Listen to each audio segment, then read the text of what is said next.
कहते हैं ना, ओल्ड लोगों की बात माननी चाहिए, क्योंकि जितना उन्हें पता है उतना हमें नहीं पता। ऐसी एक स्टोरी शेयर की है मेरे पास 3 लोगों ने, जिनने भाई एक बूढ़े दादाजी की बात नहीं सुनी, और उनके साथ जो हुआ सुनने के बाद तुम्हारी रूह कांप जाएगी। चलो ये स्टोरी शुरू करते हैं। तो हाय, मेरा नाम है अंकित। तो ये स्टोरी मेरे पास शेयर की है दिल्ली में रहने वाले 21 साल के राहुल ने।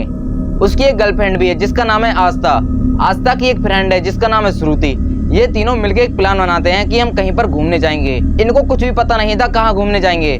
तो राहुल बोलता है एक रात रुको, मैं अच्छे से ढूंढ लेता हूँ कि कहाँ हमें घूमने जाना है। तो वो दोनों हाँ कर देते हैं, चलो तुम देख लो अच्छे से, और हम जहाँ जाएंगे फिर अच्छे से जाएंगे प्लान बना के, क्योंकि लंबा ट्रिप था और इन्हें काफी दिनों तक घूमना था कहीं पर। तो ऐसी जगह ये देख रहे थे। अगले दिन राहुल आस्था के पास जाता है और बोलता है मैंने एक जगह देखी है जयपुर में जो काफी अच्छी है, चलो वहां पर घूमने चलते हैं। पर आस्था बोलती है मेरी फ्रेंड श्रुति ने एक जगह बताई है जिस जगह पे जाने से हमें काफी मजा आएगा, क्योंकि वहां पर 40 साल से आज तक कोई भी नहीं गया। ये सब सुन के राहुल भी काफी एक्साइटेड हो जाता है कि भाई ऐसी कौन सी जगह जहां पर 40 साल से कोई नहीं गया। तो वो तीनों प्लान बनाते हैं और वहां पर जाने का सोचते हैं। इन्हें वहां पर जाने में लगते 3 दिन, क्योंकि वो गांव काफी दूर है और वहां पर 40 साल से तो आज तक कोई गया नहीं। तो उन्हें भी काफी जाने में दिक्कत हो रही थी, जिस वजह से भाई वो एक गाँव में रुकते हैं एक रात।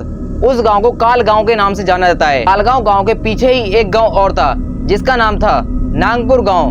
जिस गाँव में ये तीनों रुके थे, उस गांव के लोग काफी ज्यादा अच्छे थे। आस्था का मन वहां पर काफी लग रहा था, जिस वजह से वो सोचती है क्यों ना यहाँ पर दोपहर तक रुकें, और ये सब वो उन दोनों को बताती है। वो दोनों मान जाते हैं और वहां पर रुक जाते हैं। राहुल, दोपहर का समय था, गर्मी काफी ज्यादा पड़ रही थी। राहुल एक बूढ़े दादाजी के पास जाता है और बोलता है हम यहाँ पर घूमने आए, हम इससे आगे वाले कालगांव गाँव में जाएंगे, तो हमें बता दो वहां पर हम किस जगह रुकें, कोई रिश्तेदार हो तुम्हारा तो हम बता दो, हम वहां पर चले जाएंगे। अचानक से दादाजी उसकी तरफ काफी डर डर के देखने लगे और बोलते हैं बेटा तुम्हें उस गांव में क्यों जाना है। तो राहुल बोलता है दादाजी आज तक कोई भी नया इंसान 40 साल से उस गांव में नहीं गया, हम वहां पर जाएंगे और लोगों को बताएंगे ऐसा वहां पर कुछ भी नहीं है जिससे तुम डरते हो वहां पर जाने से। दादाजी काफी गुस्से में उससे बोलते हैं अरे पागल हो गए हो क्या, मत जाओ वहां पर, तुम्हें पता नहीं है वहां पर क्या है। राहुल बोलता है अरे दादाजी तुम भी ना पुरानी बातों को मानते हो। दादाजी बोलते हैं कि बेटा ये सब पुरानी बातें नहीं है, तुम्हें वहां पर नहीं जाना चाहिए, तुम्हारी जान खतरे में आ जाएगी, क्योंकि आज तक वहां पर जो भी गया वो आज तक लौट के नहीं आ पाया। राहुल सोचता है दादाजी डरपाने की कोशिश कर रहे हैं ताकि हम वहां पर ना जाएं। राहुल उठ के वहां से जाने लगता है। अचानक से दादाजी आवाज मारते हैं और बोलते हैं बेटा यहाँ आओ। तो राहुल बोलता है हाँ दादाजी बोलो। तो बोलते हैं ये लो धागा, जब तुम वहां पर जाओ तो इस धागे को अपने हाथ में जोर से पकड़ना है और उन दोनों को अपने हाथ से जोर से पकड़ के चलना है। राहुल बोलता है अरे दादाजी कुछ भी नहीं होगा, तुम टेंशन ना लो, हम अच्छे से जाएंगे और अच्छे से वापस आ जाएंगे, और हाँ तुमसे मैं मिलके जाऊंगा। दादाजी बोलते हैं ठीक है बेटा तुम्हारी मर्जी। शाम के समय वो तीनों निकलते हैं उसी गांव की तरफ। जैसे ही वो गांव में जा रहे हैं अचानक से राहुल को क्या लगता है, अचानक से राहुल के पैरों में काफी जोर से दर्द होने लगता है। उसे इतना दर्द हो रहा था कि वो चल भी नहीं पा रहा था अच्छे से। कैसे ना कैसे करके वो उस गाँव में पहुंचते हैं। आस्था जो थी वो काफी डरपोक थी, मतलब वो भूत प्रेत में काफी ज्यादा मानती थी। आस्था जैसे ही उस गांव को देखती है भाई वो डर जाती है और बोलती है मुझे यहाँ से जाना है कैसे ना कैसे करके। पर श्रुति इन चीजों में नहीं मानती थी, तो वो मना लेती है उसे कि अरे पागल हो गए क्या, आज हम इस गांव को देखेंगे बढ़िया से और एक ब्लॉग शूट करेंगे ताकि सब लोगों को पता चल जाए यहाँ पर ऐसा कुछ भी नहीं है जैसा वो समझते हैं। तीनों मिलकर गांव के अंदर पहुंच जाते हैं और तीनों रात बिताने के लिए एक घर ढूंढने लगते हैं। ऐसा लग ही नहीं पा रहा था कि यहाँ पर कोई रहता भी है। मैं बता दूं वहां पर 10-12 घर थे जिनमें लोग रह रहे थे और वो ये सब देख रहे थे, पर कोई भी उनसे बोल नहीं रहा था, मतलब कोई बाहर निकल के भी नहीं देख रहा था कि कोई आया भी है। तो वो तीनों क्या करते हैं, उन्हें एक घर दिखता है जो श्रुति को दिखाता है और वो इन दोनों को बता के उस घर में लेके जाने लगती है। जैसे ही उन्हें दरवाजा खोला वो घर, मैं बता दूं बाहर से इतना गंदा था कि भाई ऐसा लग ही नहीं रहा था अंदर ये सफा भी होगा। राहुल ने ये बताया कि वो घर अंदर से इतना सफा था, वहां से खुशबू आ रही थी काफी अच्छी सी, और वो तीनों वहीं पर रुक जाते हैं। आधी रात का समय था, लगभग रात के 3 बज रहे थे। वो तीनों अपनी गहरी नींद में सो रहे थे। अचानक से आस्था का किसी ने हाथ जोर से पकड़ा। जैसे ही आस्था की आंख खुली उसने देखा वहां पर कोई नहीं था। रात के 2:23 हो रहे थे। अचानक से आस्था के मत्थे पे एक बूंद गिरती है।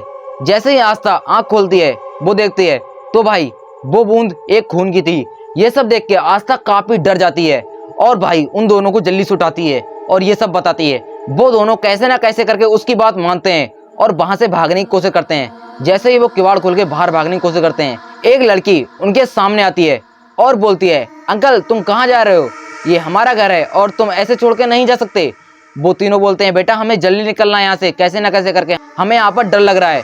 तो वो लड़की बोलती है अरे अंकल मैं यहाँ पर अकेली रहती हूँ, तुम यहाँ पर कहाँ जा रहे हो छोड़ के मुझे, अब तो तुम्हें मेरे साथ में ही रहना पड़ेगा। आस्था ने बताया वो लड़की जो थी वो उनको नॉर्मल बिल्कुल भी नहीं लग रही थी, क्योंकि जो उसके पीछे का जो बाल थे वो लगभग काफी लंबे थे। ये सब आस्था ने बताया था राहुल को। वो कैसे ना कैसे करके उस लड़की से पीछे छुड़ाने की कोशिश कर रहे थे। आ जाएंगे यहाँ पर, हमें बहुत अच्छा लगा, हम तुमसे मिलके जाएंगे और तुम्हें चॉकलेट देके जाएंगे खूब सारी। वो लड़की नहीं मानती और बोलती है तुम्हें यहाँ पर रहना पड़ेगा वरना तुम्हारे साथ बुरा होगा बहुत। वो कैसे ना कैसे करके वहां से भागने की कोशिश करते हैं। वो भाग रहे थे, अचानक से आस्था ने पीछे मुड़ के उस लड़की को देखा तो वो लड़की वहां पर थी नहीं। मतलब ऐसा लग रहा था जैसे वो सब बातें किसी और से कर रहे थे जो इस दुनिया में है नहीं। थोड़ी देर बाद जैसे ही वो नागपुर गांव में पहुंचने वाले थे, इतने में वो तीनों एक घर के नीचे गिर जाते हैं आके। जैसे ही उनकी आंख खुली तो वो क्या देखते हैं, वो तो उसी घर में है जिस घर से वो निकले थे।